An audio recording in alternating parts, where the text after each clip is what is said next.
આજે હતી 1 જાન્યુઆરી અને મારે હતી સ્કૂલમાં રજા, તો મને એમ થયું કે આજે મારે મોડે સુધી સૂવું છે, પણ ભાઈએ કાંઈ મને સૂવા ન દીધી અને હવે અમે બધા ઉઠી ગયા છીએ અને હવે અમારે થઈ ગયો છે જમવાનો ટાઈમ. તો દાદાને આપી દીધું છે દહીંની તિખારી અને રોટલી, અને પપ્પાને સવારમાં ચા પીવા જોઈ તો એને ઘી નાખીને ચા આપી દીધી છે મમ્મીએ, અને હું ભાઈને લઈને બેસી ગઈ ચા દૂધ અને રોટલી ખવડાવવા. મારથી ભાઈ સીધો આયલો નહીં, એટલે મારી મમ્મીએ મારા ભાઈને લઈને બેસી ગઈ અને બે મારા દીકરો મોજ મસ્તીમાં ખાતા હતા બેઠા બેઠા. અને પછી ભાઈએ કીધું કે ચા દૂધ બહુ યમ્મી છે, તો મમ્મી કઈ સમજી નહીં, એટલે મમ્મીએ પૂછ્યું ચા દૂધ યમ્મી છે કે રોટી, તો ભાઈએ કીધું ચા દૂધ. પછી બે ખાતા હતા અને અમારે મમ્મીએ અમે બેને કરી દીધા છે નવડાવીને ઘસીને તૈયાર. અમે નાઈ ધોઈને તૈયાર થઈ ગયા છીએ અને હવે આજે મારી રજા છે, એટલે મેં વિચાર્યું કે થોડીક વાર મારે ભાઈ આરે રમવું છે. તો હું ને ભાઈ બે બેસી ગયા હતા એના ધૂમ ગાડીમાં અને એણે ચાવી લગાડી દીધી છે.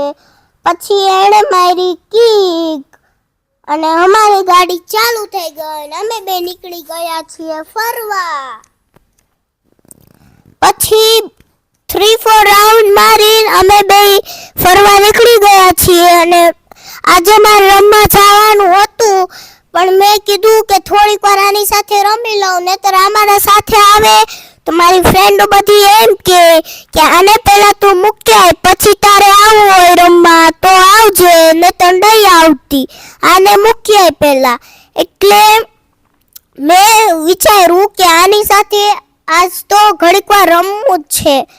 પછી એક ચાવીએ ન આવેલું તો અમે બે બીજી ચાવી લેવા ગયા અને ભાઈ ઉતરી ગયો છે અને ભાઈએ લીધી છે બીજી ચાવી.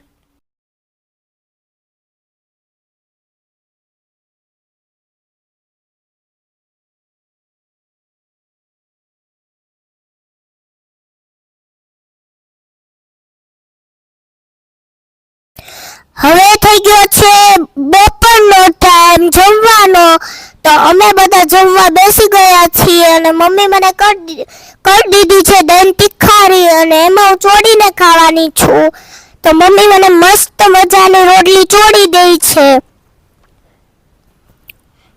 અને પછી એમાં નાખી દીધી છે મમ્મીએ લસણવાળી ચટણી અને પછી નાખી દીધું છે મમ્મીએ થોડુંક અમથું દહીં અને પછી મમ્મીએ હલાવી નાખ્યું અને પછી અમે લોકો બેસી ગયા હતા ખાવા માટે.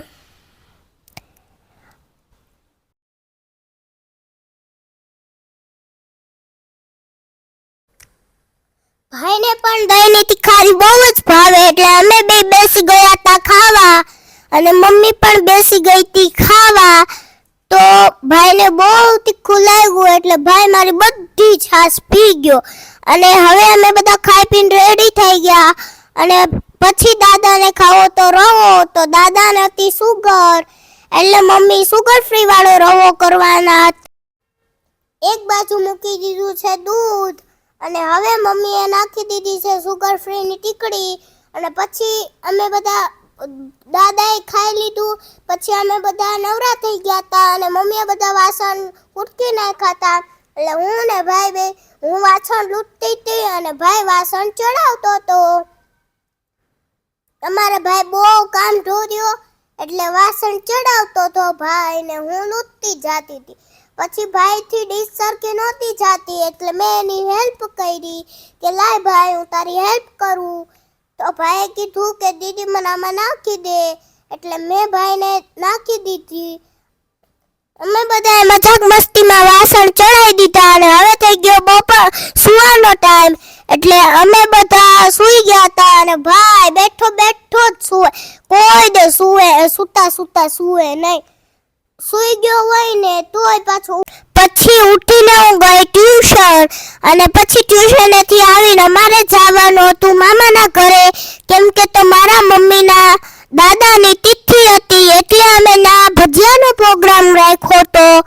એટલે અમે અહીંયા પહોંચી ગયા છીએ અને અહીંયા તેલ મૂકી દીધું તું અને હું ને રીહુ બે રખડતા હતા આમથી આમ. અને અહીંયા ચટણી બહુ ગરમ હતી એટલે અહીંયા ચટણી ઠંડી કરતા હતા અને હું ને રીહુ બંને જોતા હતા.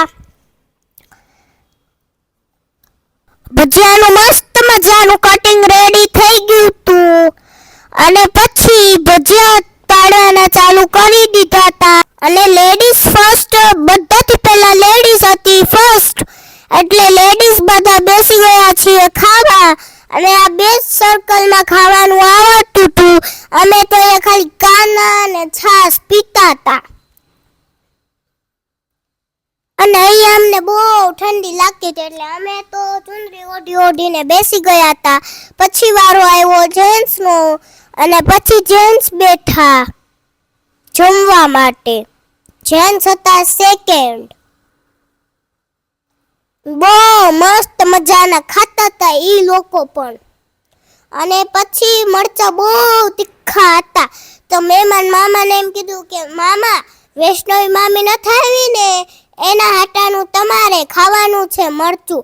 તે મેં મામાને મરચું ખવડાવ્યું ને તે મામાના મોઢામાંથી તો ધુવાળો નીકળી ગયો. આટલા તીખા મરચા હતા, અમારા કામના નહોતા. એટલે અમે ખાલી છાશ પીન ઓલા ગોટા ખાઈને તમે તો પેટ ભર્યું હતું. પછી બધા ખાઈ પીને થોડીક વાર બેઠા અને પછી પોતપોતાના ઘરે વયા ગયા.